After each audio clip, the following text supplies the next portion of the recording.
Welcome to the Psychology of True Crime with me, RC. Today's story isn't about a single tragedy, it's about the future and the psychology of trust, fear, and justice. As artificial intelligence begins to walk beside us in the search for truth, the heartbeat of rows of servers blinks softly, but this heartbeat isn't human. It belongs to something new, something that may change how we find answers in crime stories forever.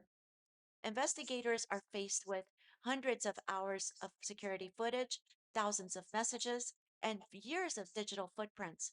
It's more than any human mind can fully process, but an AI can do it in a short frame of time. It could sort through faces, voices, timestamps, and find connections that might otherwise stay buried forever. For example, in the case of Deborah Lee Miller, which happened back in 1981, AI helped uncover links between digital clues that reopened decades old case. Deborah Miller was an 18-year-old woman, and the case went unsolved for 43 years, and the case was solved with DNA technology. AI did not solve this case by itself. It simply whispered, "Look over here." That's the new face of investigation, not replacing the detective's intuition, but amplifying it. With the help of genetic genealogy and AI, those fragments can rebuild family trees, trace hidden relationships, and sometimes give a voice to those who never got to speak. Across the country, cold cases once left unsolved for decades are finding light again through this technology. For the families, it's not about vengeance, it's about closure, about finally understanding what happened. And here's where psychology steps in. We as humans are wired to trust what feels familiar and to fear what we do not understand. When justice is aided by a machine, our emotions will and should question it. Can we really trust an algorithm with the truth? AI can find patterns, but it doesn't feel empathy, compassion, sympathy. It can't feel genuine or fabricated feelings. It can't see your facial expressions, the fears in someone's eyes, the eye rolls, the tears, and basic human emotion or the lack of. In human terms, AI doesn't understand laws. That's why human investigators and families must remain the heart behind the hardwire. Justice should always depend on people who care. After all, we aren't seeking justice for a machine, it's for a human being. There are risks behind this promise. Every tool that could do good can also do harm. AI can speed up an investigation, or if used carelessly, it could point to the wrong person. Bias, data errors, and even deep fake evidence could distort the truth if not handled carefully. Imagine if the real perpetrator walks and someone else is convicted due to AI error. This is why ethical guidelines matter, because the quest for justice must always be guided by compassion, accountability, and truth, not by speed or convenience. They say justice delayed is justice denied. Well, how about this? Wouldn't justice delayed be better rather than wrongful conviction? Ask yourself these questions. We are headed in this direction.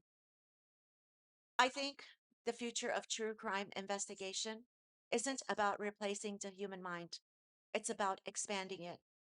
AI can help us see what we once overlooked, hear what was once inaudible, and connect what was once scattered. But the most important discovery AI cannot make is understanding the why behind human behavior. That's where psychology remains the bridge between data and truth.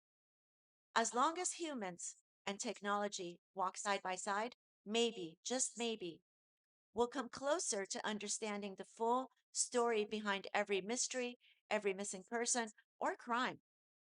AI is already being used to analyze evidence. It could predict case outcomes or even suggest sentencing patterns based on past cases. But here's the truth: AI does not understand fairness. It could predict, it does not empathize. Judges interpret human behavior, body language, and remorse. These are all psychological factors that require intuition and moral reasoning. And through a psychological insight, a machine could tell you what happened, but only a human could feel why it happened. We cannot enter a complex human emotion into a chatbot and ask it to interpret feelings. Try it out. Ask any chatbot a question such as tears of joy versus sadness, or fake feelings of grief versus relief. It cannot give you an answer, but I promise it'll try to dance around the question with a list of what one looks like opposed to the other. But that, my friend, is not your answer. It can never replace what another person is seeing or feeling when faced with the same question. In the near future, AI might draft, summarize testimonies, and check for bias, but a human should still decide what is just. Legal AI is already scanning contracts, drafting briefs, and finding precedents in seconds, tasks that once took hours to years. But trials, negotiations, and jury persuasion depends on emotional intelligence, how words and timing affect people's minds.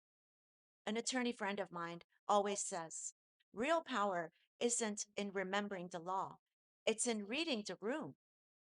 AI might help a lawyer prepare for court, but it won't replace the courage it takes to stand in front of a jury and tell someone's story. This applies to both the prosecution and the defense. In medicine, for example, AI could detect patterns invisible to the human eye, early cancer signs, genetic markers, or surgical risks. But healing isn't just science, it's emotional connection. A patient's recovery often depends on feelings being seen, understood, and believed. Machines can analyze symptoms, but only a human could listen to suffering. AI can assist doctors with diagnostics and research, but compassion and trust are still the medicine humans crave most. Think about the doctor you visited who walked out of the room after hearing your symptoms and only returned with a prescription. Now, think about the doctor who listened to you and empathized with your concerns. Which one would you trust the most? AI in the future will be the doctor who returns with the prescription and leaves the room. The psychological shift here is that the real replacement isn't human versus machine, it's old skills versus new skills. Those who resist technology may struggle, those who learn how to work with it can use it to its benefit. The most powerful professionals of the future will have human empathy and have technology. People who understand both the mind and the machine. AI can be can help investigations move faster and more efficient, and finding and prioritizing leads and unlocking value from large digital and genetic databases. But it cannot replace human judgment, and it could actually bring real risks to privacy, court, and deep fakes. The near future promise is real if law enforcement pairs AI with strict oversight, transparency, and ethical safeguards. Otherwise, we will witness more innocent people being locked up. The human aspect is crucial in avoiding errors AI can and will make. When we make mistakes, we say things like, I'm only human. What will AI say when it makes a mistake? I have a more to say about this topic, as I think it is crucial to the world we live in. What do you think about AI solving true crime cases without human input? Leave your comments below. Let me know. This is the Psychology of True Crime. Subscribe for more, and I will catch you on the next one.